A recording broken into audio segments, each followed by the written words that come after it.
Pakaipa mhuri yeZimbabwe. Southampton member of parliament Bridget Nyandoro otadza kupinda muparliament mushure mekunge arohwa neboyfriend yake Starman Chamisa.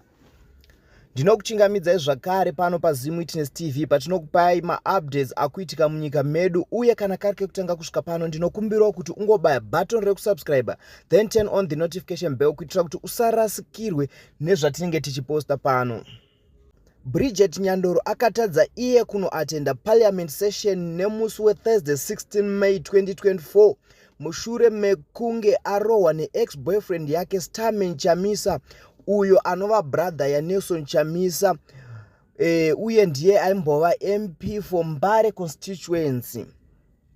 Bridget anoti iye akarohwa naStarman mushure mekunge abvunza iye school fees yemwana sezvo vaine mwana vose.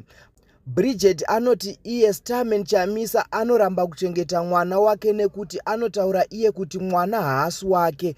Asi Bridget anoti vakambobhuka ivo matesti ekuita maDNA, asi Starman haana kuzobatika musi wavaida kuitwa matesti iwaya. Bridget anoti iye anotya kusungisa Starman Chamisa nekuti Starman anoti ane link kuma-CIO pamwe chete nekuarmy, uye ane mari zvekuti anogona kungoita kuti mwana atsakatike pagoshaya chaanoitwa. Mhuri yeZimbabwe, kupolitics kunopisa, nepolitics vanodziya musoro. So mhuri yeZimbabwe ndonyaya yatanga tinayo muzuva ranhasi. Musakanganwa kusubscribe, kulike nekushare. Ngatisangane panyaya inotevera.